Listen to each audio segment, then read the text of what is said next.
ज्ञान के जिज्ञासुओं, महाभारत की इस महागाथा के 28वें अध्याय में आपका स्वागत है। पिछले अध्याय में हमने कुरुक्षेत्र युद्ध के 15वें दिन की निर्णायक घटनाओं और गुरु द्रोणाचार्य के पतन को देखा, जिसने कौरव सेना को एक और बड़ा झटका दिया था।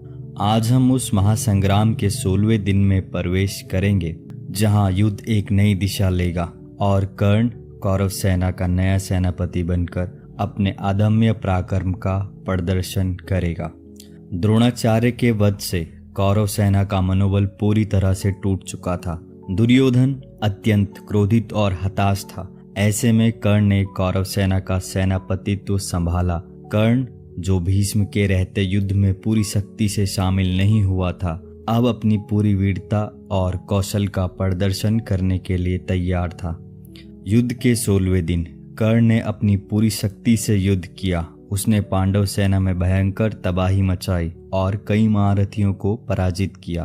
कर्ण और अर्जुन के बीच कई बार भयंकर द्वंद्व हुआ, जिसमें दोनों ने एक दूसरे को कड़ी टक्कर दी।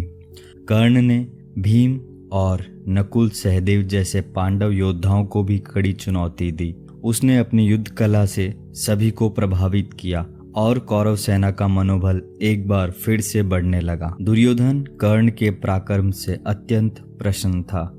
इस दिन पांडवों ने भी अपनी पूरी शक्ति से युद्ध किया। अर्जुन ने कर्ण का सामना किया और उसे रोकने का प्रयास किया। भीम ने भी अपनी गदा से कौरव सेना में हाहाकार मचाया। पांडवों ने महसूस किया कि कर्ण एक अत्यंत शक्तिशाली प्रतिद्वंदी है और उसे हराना आसान नहीं होगा। 16वें दिन के भीषण युद्ध के बाद सूर्यास्त होते ही रणभेरी बजी और युद्ध रोक दिया गया। इस दिन कर्ण के पराक्रम से कौरवों को कुछ हद तक बढ़त मिली थी, लेकिन पांडवों ने भी दृढ़ता से मुकाबला किया। युद्ध अभी भी जारी था और हर दिन के साथ इसकी भीषणता बढ़ती जा रही थी। और इस प्रकार महाभारत के 28वें अध्याय का समापन होता है, जिसमें हमने कुरुक्षेत्र युद्ध के 16वें दिन की घटनाओं और कर्ण के सेनापतित्व में उसके प्रचंड पराक्रम को देखा। कर्ण का युद्ध में पूरी शक्ति से शामिल होना युद्ध का एक महत्वपूर्ण मोड़ था, जिसने पांडवों के लिए नई चुनौतियां खड़ी कर दी।